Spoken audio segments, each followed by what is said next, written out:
Assalamualaikum warahmatullahi wabarakatuh. Selamat siang, salam sehat dan salam sejahtera untuk kita semua. Yang terhormat Bapak Direktur RSUD Dr. Andes Haji Amri Tambunan, yang kami hormati Dewan Pengawas RSUD Dr. Andes Haji Amri Tambunan, yang kami hormati Ibu Wakil Direktur beserta jajaran struktural RSUD Dr. Andes Haji Amri Tambunan, yang kami hormati Bapak Pimpinan beserta tim dari Yayasan JISO, yang kami hormati Bapak Ibu dari pihak PT Bank Mandiri Persero, yang kami hormati Ketua Komite Medik beserta dengan dokter spesialis dan dokter umum RSUD Dr. Andes Haji Amri Tambunan, yang kami hormati Bapak Ibu tamu undangan yang telah berhadir. Sungguh merupakan anugerah Allah Subhanahu wa Ta'ala, Tuhan Yang Maha Esa, yang patut kita syukuri bersama, karena pada hari ini Rabu 7 Mei 2025 kita dapat bersama-sama mengikuti acara pengembangan sistem pendidikan vokasi di RSUD Dr. Andes Haji Amri Tambunan. Menyanyikan lagu kebangsaan Indonesia Raya dilanjutkan dengan Mars Deli Serdang. Hadirin dimohon berdiri. Assalamualaikum warahmatullahi wabarakatuh. Waalaikumsalam warahmatullahi wabarakatuh. Selamat siang, selamat sejahtera untuk kita semua. Saya harapkan sudah bersemangat, sudah pada makan siang. Tinggal ini kadar gula darah saya ada itu, tapi saya harapkan ini situasi yang cukup baru untuk kita, dan mudah-mudahan para teman kita juga bisa memberi semangat dan akal baru ke khususnya para dokter dan tenaga kesehatan. Dan kita sebagai bagian daripada kemajuan kabupaten wisata sesuai dengan lalu dari visi kita. Bapak Ibu sekalian, pertama-tama yang saya hormati tamu kami Pak Putra, sambil Pak Putra ya.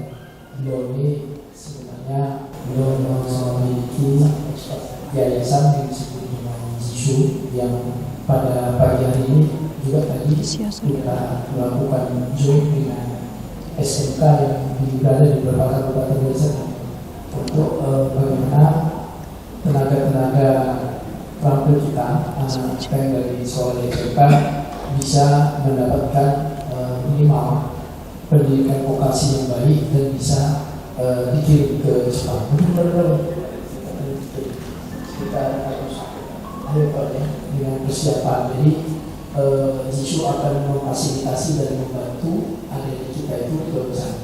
Selanjutnya kita masuki acara yang berikutnya, yaitu kata sambutan sekaligus pemaparan dari Bapak Pimpinan Yayasan JISO tentang program peningkatan SDM ke Jepang kerjasama Yayasan JISO dengan RSUD Dr. Andes Haji Amri Tambunan. Yang saya hormati Wakil Direktur dan para akademisi dan Bapak Ibu semua yang hadir di ruang yang berbahagia. Puji syukur kita panjatkan kepada Allah Subhanahu wa Ta'ala, dan doakan kita senantiasa dalam limpahan rahmat dan hidayahnya, dan kita bisa aktivitas yang sehari-hari, dan juga selalu salam yang saya berikan kepada Nabi Muhammad SAW. Terlebih dahulu mungkin ada sedikit saya tidak memaparkan di profil diri saya dan memakan waktu yang banyak. Tapi awalnya itu kenapa saya memilih kehidupan itu? Dari rumah bekerja, ya gerak, ya itu lama dan pulang cepat. Mungkin pandangan masyarakat, mungkin istri juga, ya suamiku hebat. Nah, sebentar lagi kantor pulang lagi. Di Jepang tidak, itu hina dalam masyarakat. Kenapa? Karena perusahaan tidak pakai dia, nggak butuh, makanya disuruh pulang cepat gitu. Jadi kalau keluarga kita dibutuhkan, kita sendiri kan. Jadi, kalau saya dokter kan, butuh saya, tapi dilepaskan kemana-mana ikut beliau terus. Kenapa? Karena terbantu beliau, begitu juga di Jepang.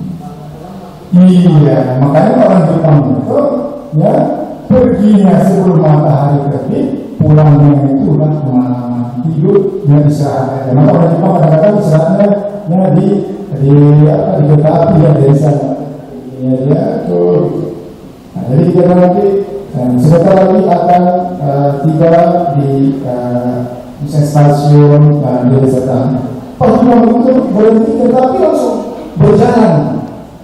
Usaha muda dan ekspor Jepang, saya yakin ini akan memberi dampak yang positif kepada daerah.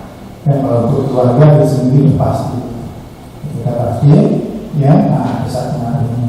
Dan kalau ini terus ditingkatkan, jadi investasi dari Jepang pun akan lebih mudah untuk diajak ke dari serta. Karena adanya lagi dari Jepang sudah ada. Jadi mereka akan tentunya diajak untuk berkontribusi atau bersama-sama dalam mengaktifkan atau menjalankan usaha-usaha mereka itu. Fasilitas. Silakan. Atau dari teman-teman dokter juga silakan. Hal yang terkait dengan hospital atau apa. Silakan.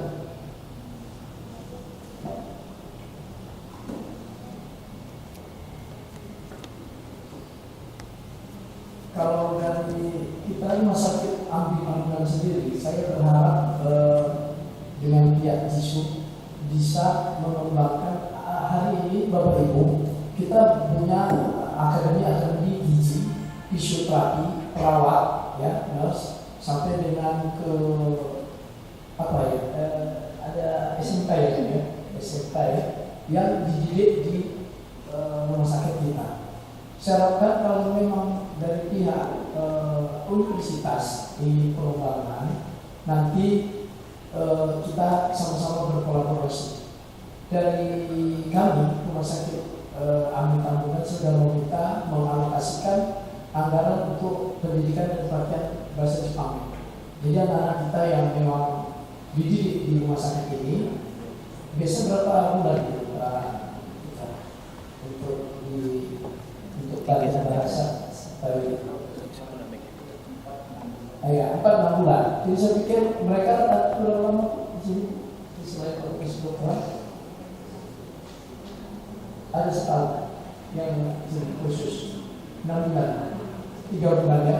Nah 3 bulan. Jadi pihak universitas nanti bisa setelah selesai pertemuan ini melakukan diskusi di masing-masing kampus untuk membantu bagaimana supaya pendidikan vokasi tadi kita siapkan tenaga di sini. Kami dari rumah sakit siap membantu melalui JISU dan pada akhirnya nanti kita bisa melakukan pengiriman tenaga ahli, tenaga terampil tadi maksud saya ke Jepang. Untuk tenaga keluarga ini, kita tenaga kesehatan biasanya fakultasnya yang langsung bekerja sama dengan perekrutan tenaga luar negeri.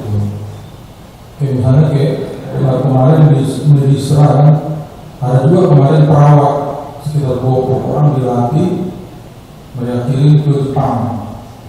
Kemudian kalau masalah saya bisa dari daerah Medan, akademi perawatnya ada juga kerjasama seperti itu.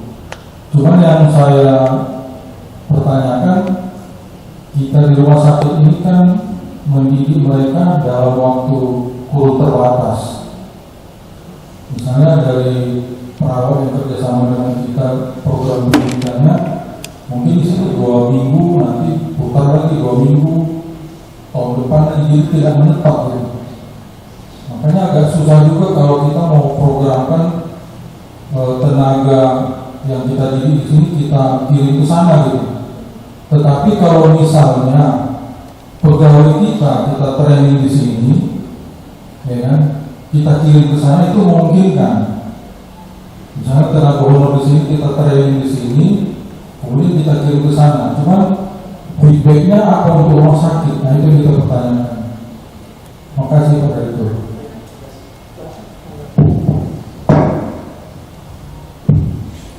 Baik, terima kasih. Syukur ya. Nah, jadi ini Pak mungkin saya menanggapinya. Nah, kalau untuk teknisnya itu mungkin tergantung instansinya. Itu biasa awalnya kalau di yang politeknik itu nanti penyebarannya itu mungkin ke dekannya atau ke kaprodi biasa seperti itu. Jadi awalnya memang dari itu. Jadi begitu juga dengan universitas dari rektor dulu, jadi pelaksanaan ini dimintakan kepada prodi atau jurusan seperti itu tidak ada, karena jurusan kan adalah jurusan yang paham waktu ya, waktu kapan bisa ya belajar bahasa Jepang itu ada kapan yang tidak, sehingga mata kuliah yang ada itu tidak terganggu kan gitu. Dan pada kalau yang di Poltekkes sekarang ya kami dari 2018 sudah memulai itu karena belajar dari pagi mungkin dengan dokter, mungkin pendidikan kedokteran. Kalau Poltekkes itu dia ini dari pagi sampai jam 4, dari jam 4 sampai malam lah, itu sampai jam 9 bisa gitu. Kemarin kalau dimulai lagi kelas baru 6 orang untuk bicara.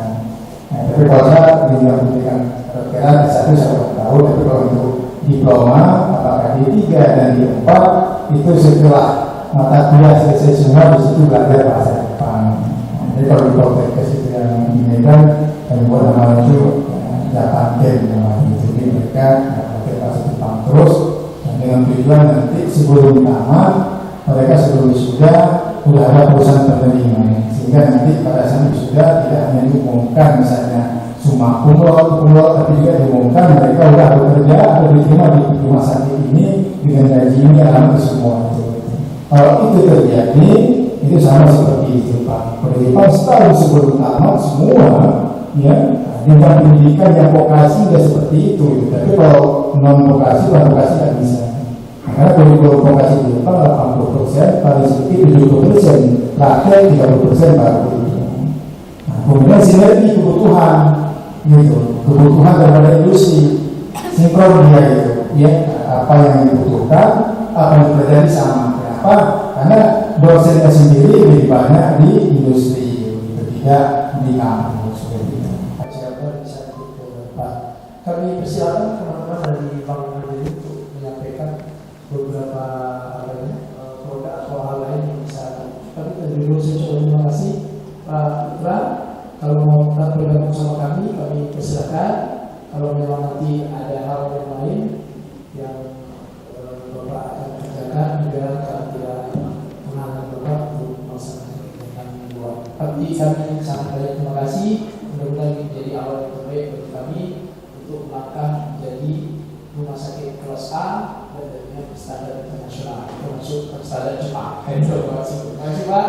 Tepuk tangan untuk Pak Putra. Silakan.